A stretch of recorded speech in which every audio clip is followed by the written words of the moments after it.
देशाचे सरन्यायाधीश भूषण गवई यांच्यावरील हल्ला आणि समाजात तेढ निर्माण करणाऱ्या मनुवादी प्रवृत्तीवर कठोर कारवाई करण्याची मागणी शहर महिला काँग्रेसने जिल्हाधिकाऱ्यांना दिलेल्या निवेदनात केली आहे।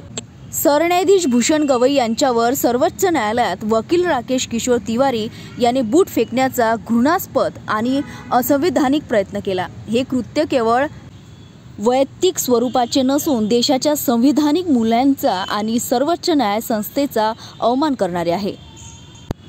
अमरावती शहर महिला काँग्रेसच्या वतीने सरन्यायाधीशांवरील हल्ल्याच्या प्रकरणात तातडीने कठोर कायदेशीर कारवाई करावी, तसेच समाजात तेढ निर्माण करणाऱ्या आणि संविधानाचा अवमान करणाऱ्या व्यक्तीवर कठोर कारवाई करावी, अशी मागणी शहर महिला काँग्रेसने केली आहे।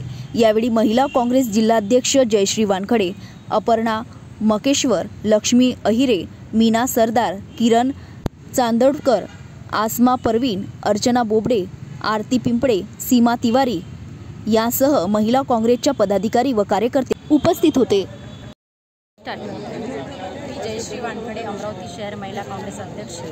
नुकत्याच 2 दिवसाआधी झालेली घटना, भारताचे सर्वोच्च न्यायाधीश माननीय भूषणजी गवई साहेब यांच्यावर राकेश किशोर यांनी जी बूट फिरकवण्याची जी घटना घडवली ही फारच निंदनीय आहे। हा पूर्ण त्यांचाच अपमान नसून हा संपूर्ण देशाचा अपमान आहे, समाजाचा अपमान आहे। तर आताच तुम्ही बघितलं आहे की संविधान चालणार नाही, म्हणजे डॉक्टर बाबासाहेब आंबेडकर चालणार नाही आणि जातीवादी यावर म्हणजे आम्ही आमच्या फक्त जातीचं राजकारण आम्ही करू, आम्ही जातीवर हा देश चालेल का?